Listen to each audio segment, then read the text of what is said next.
Kawawa at bagsak si Naoya Inoue sa batang Pinoy na ito dahil lang tumalo kay Naoya Inoue na siyang best friend niya ay first round lang ang itinagal sa ating bida. Maganda yung competition.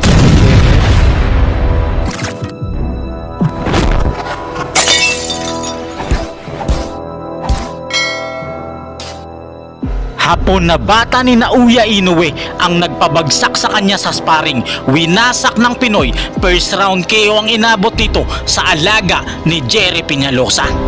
Maganda yung competition.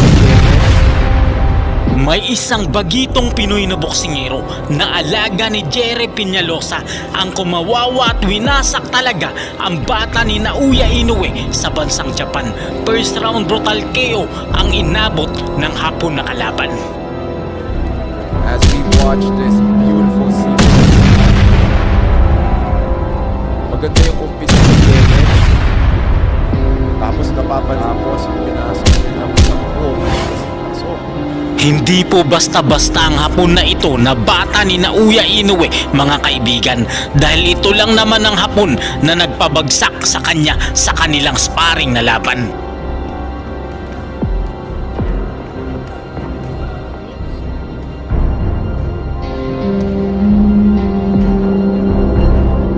Sino ang bagitong Pinoy na ito na nagpabagsak sa bata ni Inoue at paano niya winasak ang kaisa-isang hapon na nagpabagsak sa halimaw ng Japan? Kenneth Lover ay ang pinagmamalaking batang boksingero ng General Trias, lalawigan ng Cavite. Bata pa lamang ay hawak na siya ng isa sa mga legend ng boxing sa Pilipinas na si Jerry Peñalosa. Sinanay siya ng gusto ng Peñalosa Boxing Gym para maging halimaw na boksingero, para balang araw ay susunod na legend na boksingerong Pilipino. Araw ng Sabado, July 29 taong 2023 sa Eco Oil Center, San Juan City, Manila, naganap ang isa sa pinakamalaking boxing event sa kasaysayan ng Pilipinas. Lalaban si Kenneth Lover para sa Philippines Games and Amusement Bantamweight Title Championship ng Pilipinas. Makakalaban niya rito si James Pagaling ng Claveria, Misamis Oriental, Mindanao. Undefeated ang boksingerong ito at may 8 panalo, 5 sa pamamagitan ng KO at walang talo, kaya heavy underdog ang ating pambato. Wala daw pag-asang manalo si Kenneth Lover ayon sa mga boxing analyst at ito ang kanilang malinaw na pananaw.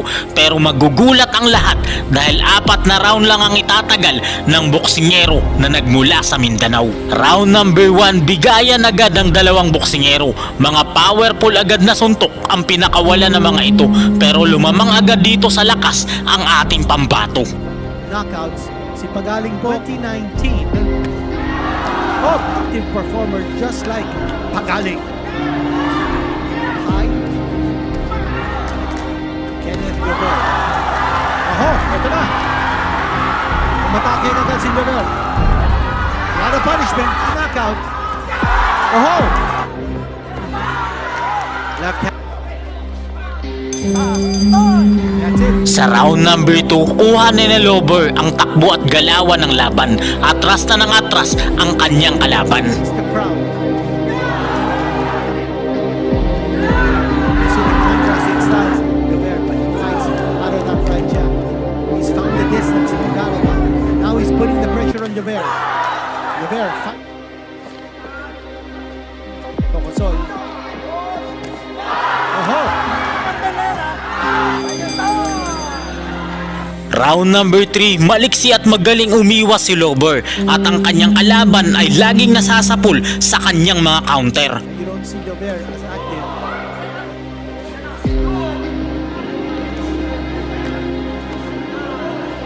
Gotta be more aggressive. Then he'll counter. That's the end. Oh. Sa round number 4, dito natatapusin ng ating pambato ang paghihirap ng kalaban nito. Isang one-punch brutal knockout ang sinapit nito mula sa ating boksingero. Oh! Robbie! Oh, what a shot! Left hand! Watch here, the opening will come up. Yun! Just when the right hand there abandoned his right jab from different different angle. We saw Dahil sa sobrang husay at lakas ng kamao ng ating kababayan ay nakomatos, dinala sa ospital na wala ng malay ang kanyang kalaban. Dahil sa mga impresibo at sunod-sunod na panalo ng ating pambato ay nabigyan agad siya ng pagkakataon na lumaban para sa WBO Asia Pacific Youth Bantamweight title. Araw ng Sabado, August 24 taong 2024 sa BF Homes Gym and Amusement Board, Parañaque City, nilabanan ng ating boksingero ang pambato ng China. Si Ching Ching Yang ay isang dekalibreng boksingero pero wala rin siyang nagawa sa ating pambato. Round number 1, dumayo pa ng Parañaque ang boksingerong taga China para masungkit ang kampyonato at belt na pinapangarap niya. Round number 1. Init ka agad ang simulaan. Oh, shoot! Nagkanama ka agad. Bilis ah. Boom, counter. No?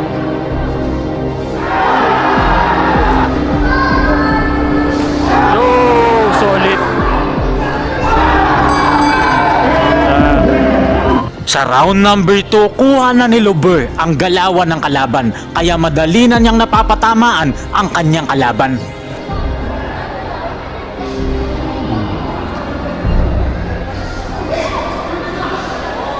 Ito nga abangan nyo guys.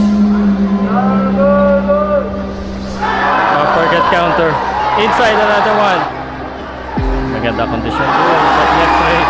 Solid na rin left. Matibay din. Good body again. Hindi tinatablan. Matibay siya. Ganda ng mga patama. Boom! Good defense, no? Again, uppercut. In every time nakakatama. Round number 3, ganun pa rin ang senaryo, kontrolado pa rin ang ating pambato ang laro ng kalaban nito. Nice again. Ganda combination. Nice good comeback. Good right hand. Good exchange. Dito sa round number 4, matibay din talaga ang boksingerong taga China pero wala na rin siyang nagawa dahil sa lakas ng ating bida.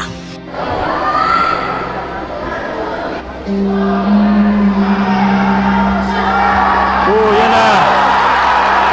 Umalog na naman.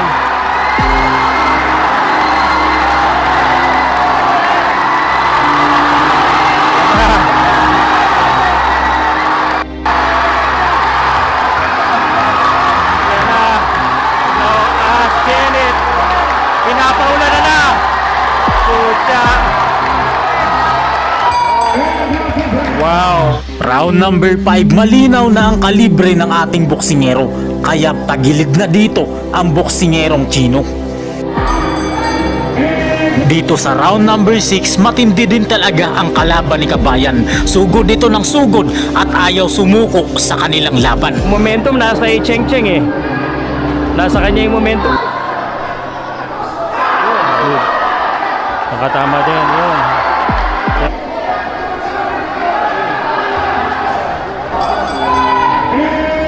Round number 7, ayaw magpatalo ng dalawang naglalaban pero mas nakakalamang dito ang ating kababayan.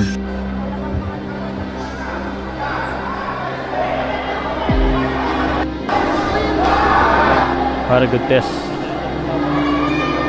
Grabe.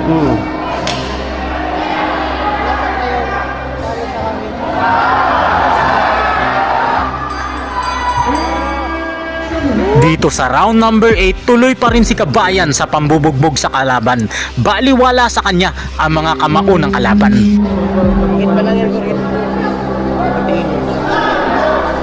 Naka-build si ano?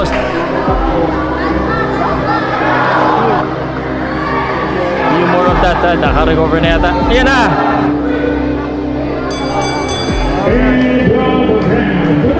Round number 9, maliksi pa rin ang ating kababayan habang pinaglalaroan na lang niya ang kanyang kalaban.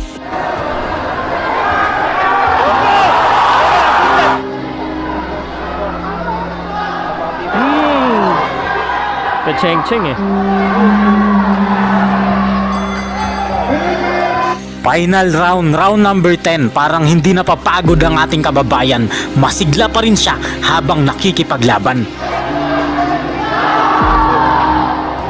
Sukot lang. O yun, na-counteran. 8 seconds.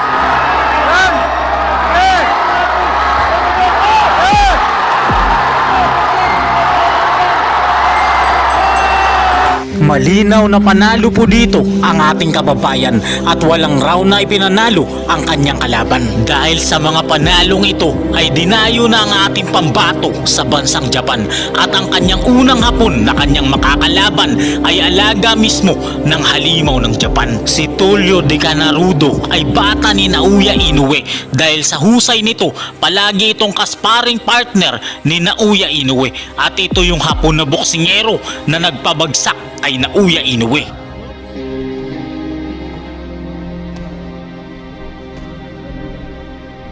Araw ng Linggo, December 15, taong 2024 sa Shimiyoshi Sports Center, Osaka, Japan ay dumayo ang ating kababayan. Makakalaban niya rito si Tulio de Canarudo, ang bata ni Inoue para sa Oriental and Pacific Boxing Federation Bantamweight Interim Championship. Bagamat bata ni Naoya Inoue ang makakalaban ni kabayan, magugulat naman ang buong bansang Japan dahil round number 1 lang ang itatagal ng hapon na kalaban. Ladies and gentlemen, Kenneth Llover in the red corner, his round number 1. Llover now takes center of the ring, opens up with a jab.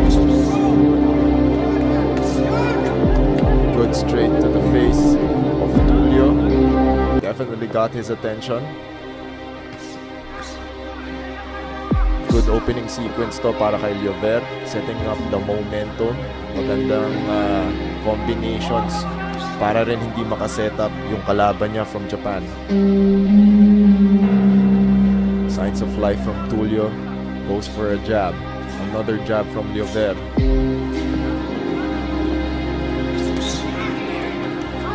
That is a jab in the straight from Llover. Good setup with the hook. Papasok. And down goes Tulio in the very first round, ladies and gentlemen. Bagsak po ang kalabang Hapon. And that is it. What a fight.